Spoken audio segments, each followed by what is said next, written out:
I know RunStrat has been down for a while, so I wanted to show people another way to build a watch list using a scanner. Since I know that's one of the most difficult parts of trading is being able to find your own trades. This is how I go about finding my trades. So we're on the Thinkorswim platform. We're on the scan tab. This is how you come and use the scanners.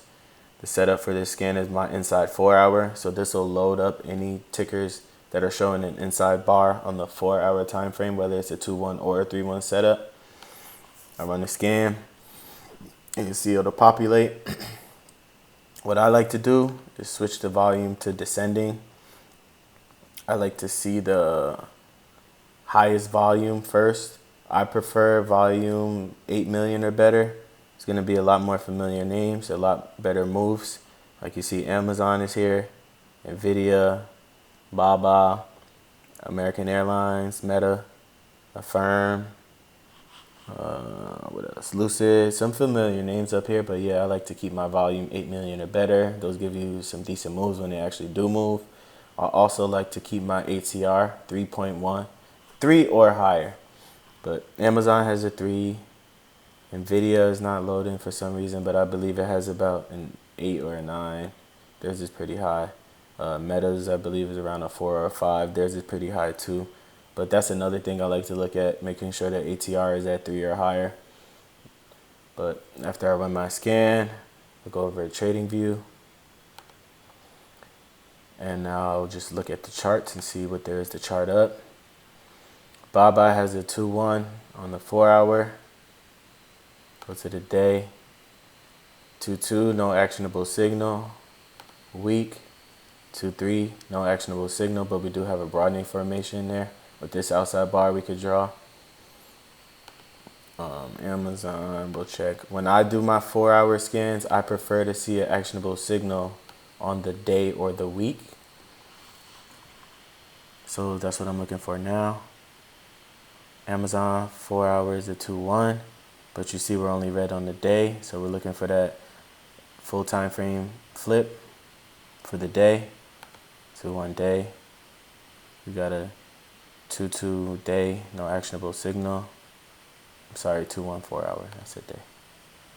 And then we have a fail 2 down hammer with a 2 up on the week. That just shows you how powerful these actionable signals are on the higher frame. All right, let's check out Disney. Disney on the 4 hour, we got a 3-1 on the day. 2-2 doji, no actionable signal on the day. On the week, we have an outside bar, no actionable signal. Let's check AAL. 4 hour, we got a 3-1. Day, we got a 2-2. And the week, we have a failed 2 up shooter. That's looking like. So American Airlines might actually be a good play to look at. We'll chart that up in a minute. Only the month is green, and we go red on the month. If we 2 down below here.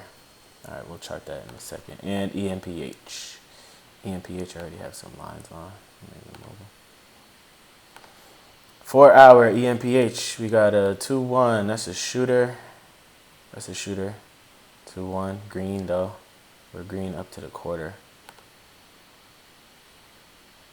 We have a 2 up.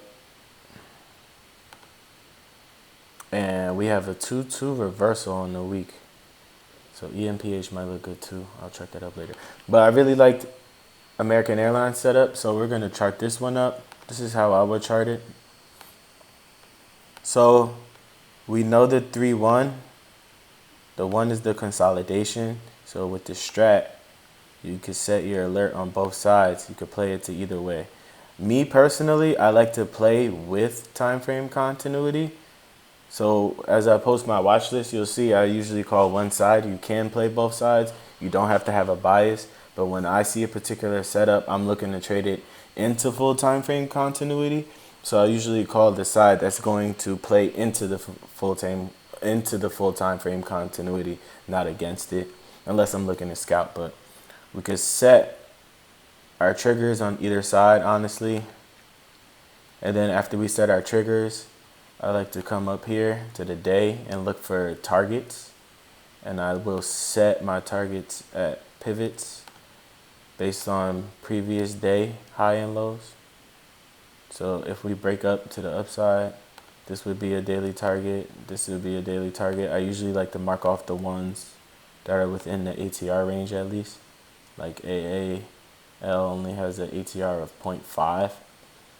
So if you see here, the break of 1402, we're looking for 1420, 1429. That's within the ATR. This I wouldn't really plot because it's out of the ATR. And then to the downside, below 88, we could hit 63. And we could potentially hit 35 because we're in full time frame continuity. But I would look to get out of most of my position here, right? That's how I would set my targets based off of the 4-hour breaks. But what I do want to show is how I'll plot a BF to really see where we're going, because I do plot them on the lower frames.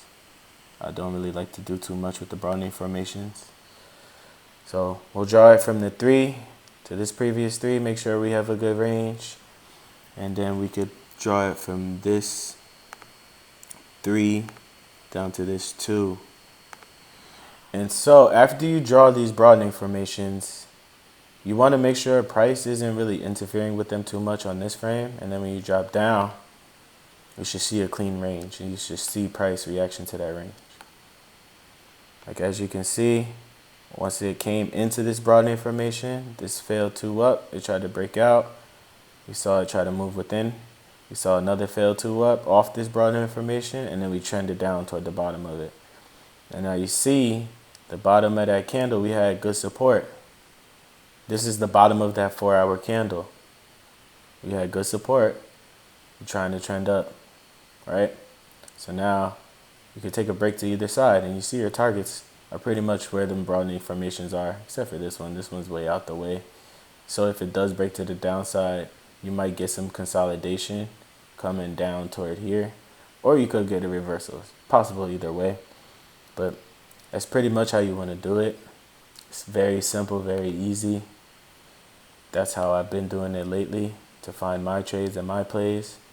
Hopefully this helps you out. It makes it a lot simpler for you. You could also plot them off of swing highs and swing lows. Like you see, I did this one just off of that 3. Oh, this is obviously another 3 that you could plot it off of from here to here, because that would be considered a swing high.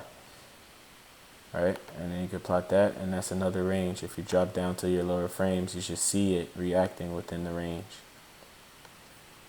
And that's how simple it is to draw your broadening formations, find your plays, plot your price targets, call it a day, you know. You could trade within this range, range to range, or you could trade to your pivots. And pay attention to the pivots, because even though we're taught to trade range to range, sometimes price does reject at those pivot points. And you want to know why price is rejecting, especially if you don't see your broadening formations. But that's how I find my trades. This is another way for you to build your own watch list and find your own trades. Hope this helped you out. If you have any questions, feel free to reach out to me. You should be able to find the think script for that inside 4-hour scan. If you cannot, then hit me up and I'll be more than happy to share it with you. All right. Have a good one.